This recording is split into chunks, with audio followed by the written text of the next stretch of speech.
Esto no es un podcast, esto es el viaje más increíble que ustedes se puedan imaginar al interior de una tierra sagrada. Ya te van a dar cuenta por qué.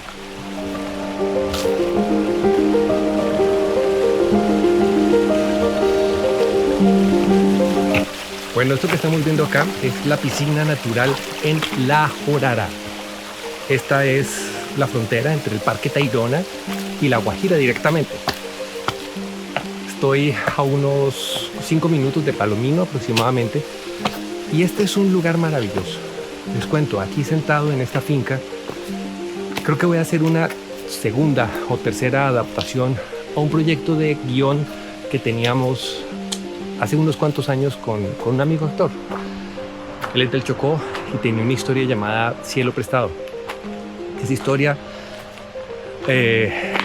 digamos, aunque ya prácticamente no existen matices de la historia original, me parece muy interesante porque esa semilla original, que es el origen de este sueño, surgió gracias a esa historia que estuvimos desarrollando con él. Luego tuve un viaje a La Guajira, estuve con comunidades guayú y surgió la idea de cambiar esta historia hacia ese territorio guayú. Y ahora que me encuentro acá, que he estado viniendo reiteradamente aquí a territorio, a zona Tayrona, pienso por qué no hacerla por ese lado, por qué no involucrarme con una adaptación de la historia que pueda ser rodada precisamente en estos territorios, más cuando existe infraestructura, cuando existe este ambiente natural y cuando se puede hablar tanto de las problemáticas y de la cosmovisión que tiene esta gente, lo cual para mí, ya lo van a ver, es el centro nuclear de esa historia. La historia original estaba basada en un habitante del Chocó que se enamora de una holandesa o una alemana y se va a vivir allá, y cuando llega a ese territorio simplemente se da cuenta que su vida está aquí. Entonces básicamente él termina regresando porque necesita encontrar su río, necesita encontrar su propia vida. Y ese sigue siendo el corazón neurálgico de esa historia original. Sin embargo, cuando hice mi viaje a La Guajira, yo tuve un sueño muy poderoso. Yo soñé esa historia, pero directamente ahí, en ese lugar, directamente en La Guajira. Era una transposición de entornos. Era loquísimo pasar de la selva chocuana a pegar ese salto directamente a La Guajira, pero creo que eso también le daba cuento. Y ahora esa idea de estar pegando esa retrotracción otra vez ambiente selvático me parece súper interesante, porque creo que también es un universo que no se ha aprovechado a nivel cinematográfico dentro de narrativas. Dejo de echar carreta, voy con la película. Esta película comienza con dos chicas. Ellas son dos personas que estaban en esas caminatas que van a Ciudad Perdida, subiendo al Tayrona. Por acá una subida empinada esta, pero imagínense 4 días de camino a pie para llegar a la punta. Esto implica, ya lo van a ver, pasar de la playa, pasar del nivel del mar a las montañas de Cumbre Nevada, que son súper poderosas. Entonces, estas chicas se perdieron. Buenas, ¿qué tal? Estas chicas se perdieron, ellas venían con su guía, se separaron un momento y quedaron perdidas en el monte. Llevan tiempo perdidas, probablemente un día, cuando de repente a una de estas chicas la pica una serpiente.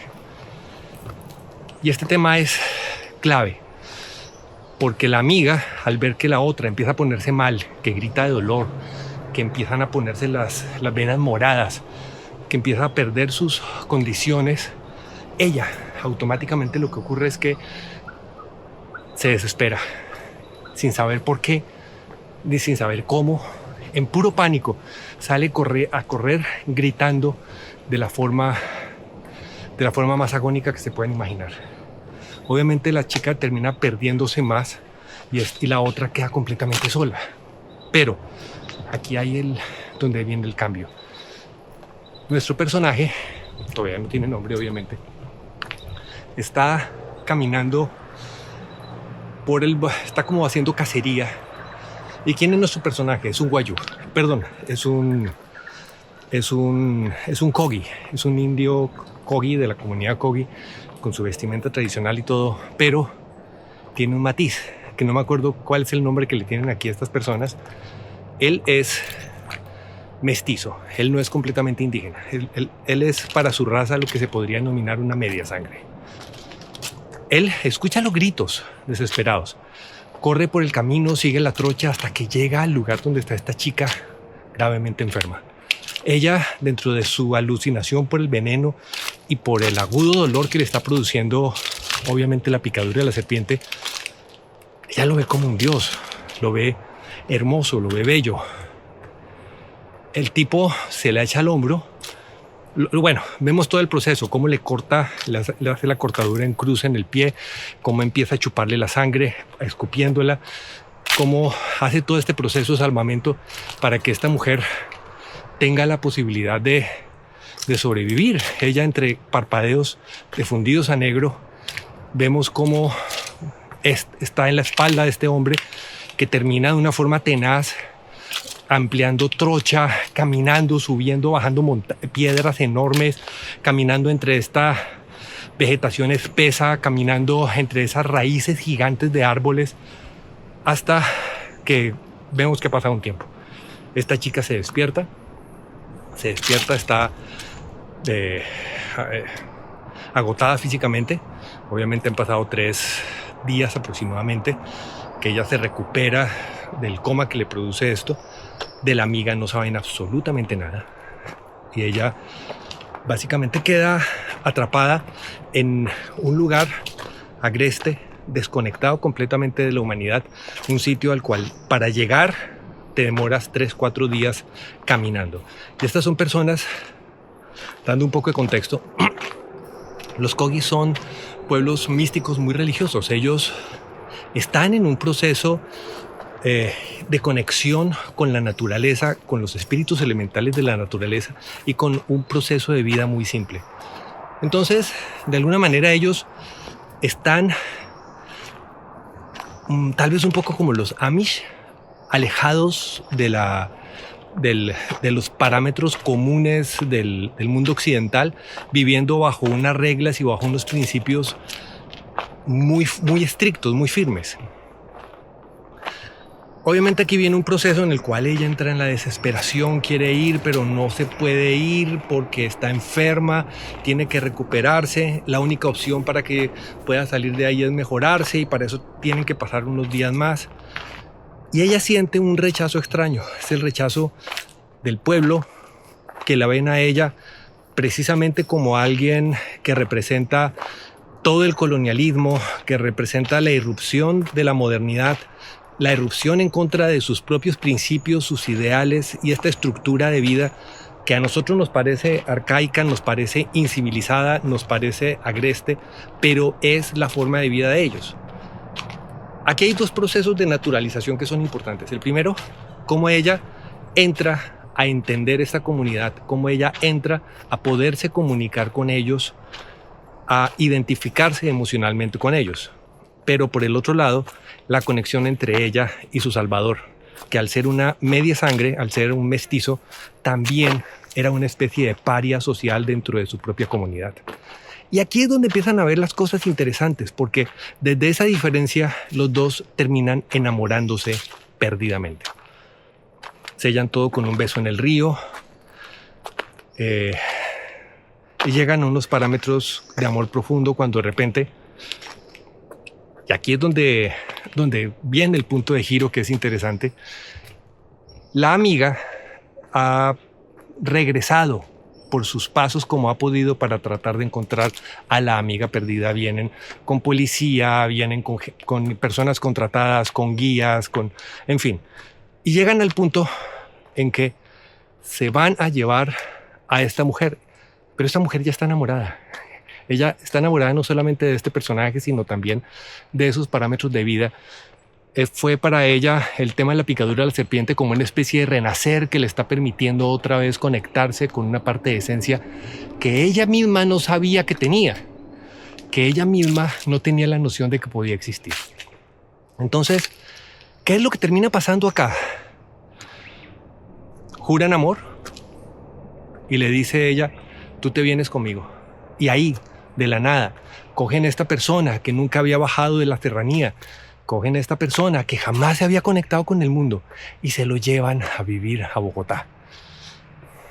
Para propósitos de producción de la película, esto podría ser Bogotá, también podría ser Nueva York, podría ser Filipinas. Depende de ese cambio que quisiéramos poner en la película, pero empecemos de una forma sencilla, empecemos por Bogotá. Ella trae al tipo, esta es hija de alguien importante, de un empresario, tal vez de un político, también puede ser. Ella le da todo su amor, toda su vida y todo su mundo a este personaje. Básicamente ella le pone su casa y le pone absolutamente todo. Digamos que esto podría ser como la vida idílica, pero viene un proceso de adaptación que no es fácil de determinar. Este proceso de adaptación es el tipo que escasamente habla unas cuantas palabras en español, porque habla prácticamente nada. Este tipo que jamás en su vida se ha conectado con la electricidad, con ponerse unos zapatos, con ¿qué les digo yo? Con las cosas que para nosotros son cotidianas. Cosas como la cantidad de sal en el alimento, como poder comer dulces o comidas procesadas, como montarse en un carro, como tener que hacer cola, como cualquier parámetro de protocolo que nosotros tenemos en nuestra vida ordinaria, este personaje no la tiene. No la tiene, no la ha tenido de ninguna manera, pero también es una aventura emocionante para él. Digamos que este sería como el segundo tercio de la película.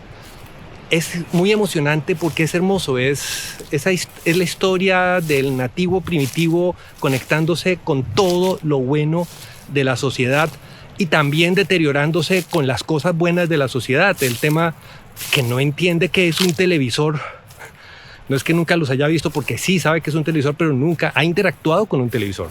Nunca se ha sentado frente a un catálogo infinito como el de Netflix y nunca ha visto una película.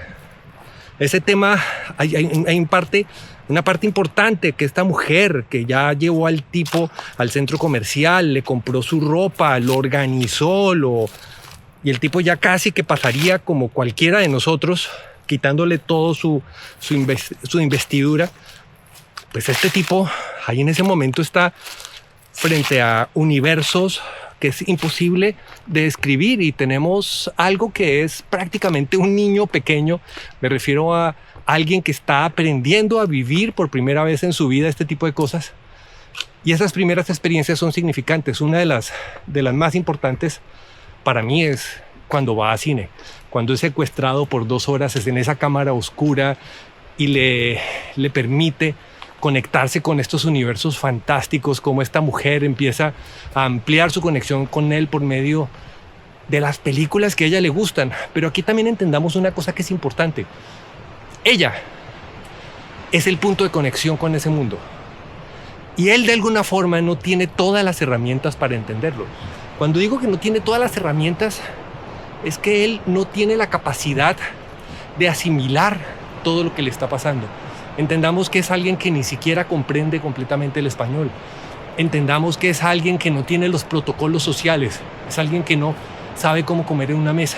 Es alguien que no sabe cómo hacer cola en un bus. Es alguien que no sabe cómo estar parado cómodamente en un Transmilenio.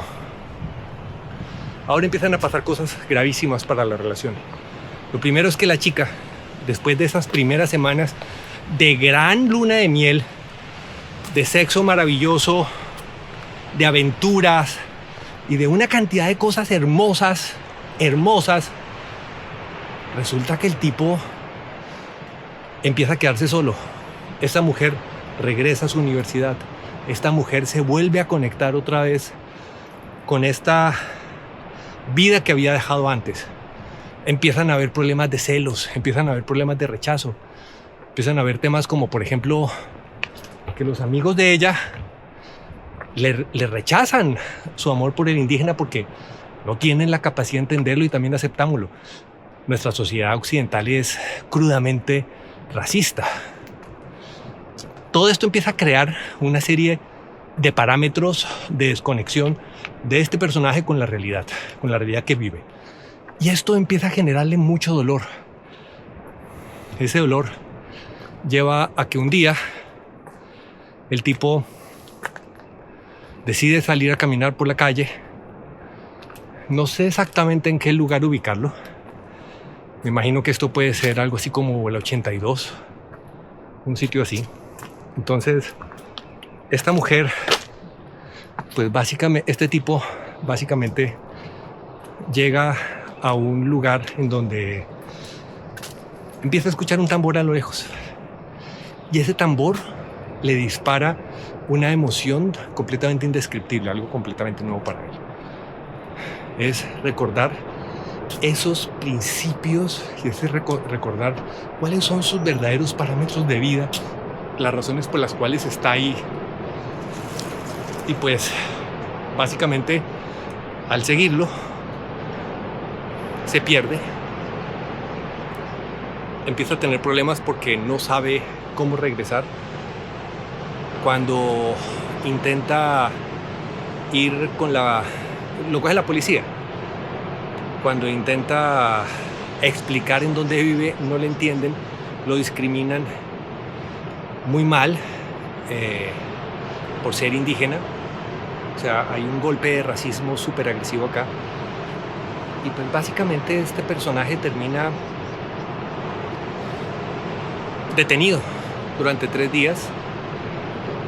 Pide ayuda, obviamente de su tierra, su pueblo lo apoya, le mandan una plata. Hay otro Kogi nacionalizado en la ciudad, que ya está viviendo en la ciudad. El tipo lo recoge, le dice cómo se llama ella, le da el nombre pila, pero no tiene el apellido, no recuerda el teléfono, él no tiene un celular, no tiene las herramientas para volverse a comunicar con ella. Y en un ataque de pánico, de desesperación, termina montándose en una flota y regresando a su tierra. La película termina con esta mujer que regresa al mismo lugar donde se enamoraron. Este hombre viviendo en su choza, otra vez tranquilo, feliz. Y llega esta mujer a decirle, no vuelve a pasar esto, que regresen, que vuelvan a la ciudad. Y el tipo le dice que él se da cuenta que no es nadie viviendo fuera de su tierra y que eso para ellos es tierra sagrada.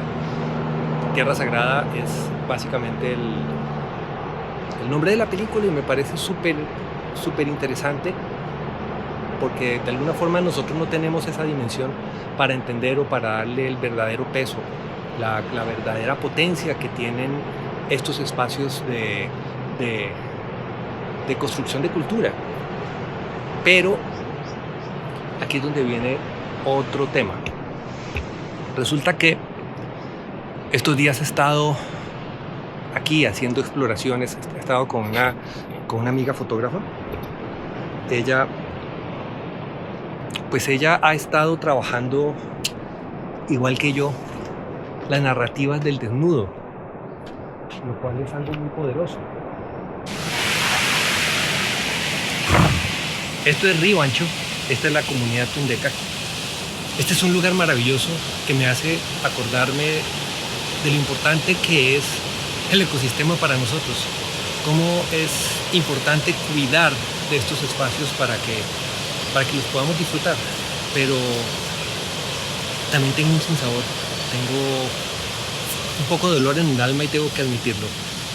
Ahora en estos días nos encontramos aquí en un paro, y es un paro fuerte porque tenemos colonos que están tratando de validar su tenencia de unas tierras. Muchos de ellos precisamente lo han hecho con papeles, lo tienen con escrituras. Y luego está la empresa, la empresa territorial, la distrital de tierras, lo que antes era el INCORA, que tiene que ver con cómo vamos nosotros a recuperar esos terrenos. Pero miren esa hermosura, un ave del paraíso, qué cosa increíble. ¿Cómo vamos a recuperar estas cosas? ¿Y quién las va a administrar y por qué? La experiencia que tuve aquí en esta comunidad no fue muy bonita. El primer día a uno de nuestros participantes le robaron plata, dejamos las cosas ahí encima, se le llevaron la plata directamente de su billetera, sacaron su bolso. Y esto es algo que obviamente uno dice puede ser un hecho aislado, no podemos juzgar a toda la comunidad por eso, y eventualmente no estoy haciendo eso. Pero es una serie de cosas, como que por ejemplo nos cobran la entrada, luego de cobrarnos la entrada cobran el derecho a que la motocicleta pase, luego de que cobran eso vuelven a cobrar, o sea, hace 6 meses cobraban una plata, ahora duplicaron el costo de entrada, además de duplicar el costo de entrada nos están cobrando cada acceso y luego de eso nos dicen que solamente puede ser por unas cuantas horas. Yo creo que podríamos decir que en parte podríamos estar profanando un lugar sagrado de ellos, haciendo nuestros rituales y nuestras fotos, llevándonos esta belleza para que el mundo la vea, convirtiéndola en obras de arte, en fotografías, convirtiéndola en memorias indelebles que van a quedar, ojalá para los museos. Lo que Raquel está haciendo con su arte es algo realmente impresionante, es algo muy poderoso. Yo me voy un poco dolido y se los digo claramente porque aquí estoy en un proceso de introspección muy fuerte. Ha sido un viaje realmente duro para mí, amoldarme a esto, ser un visitante, una persona, un viajante que pasa de paso y que pasa de lejos sin haber podido plasmar lo que yo quería. Es muy doloroso. Pero lo que más me parece doloroso es sentir la sensación de que no quiero volver aquí. Con semejante lugar, con semejante paraíso. Sentir la sensación de que qué pereza volver aquí otra vez.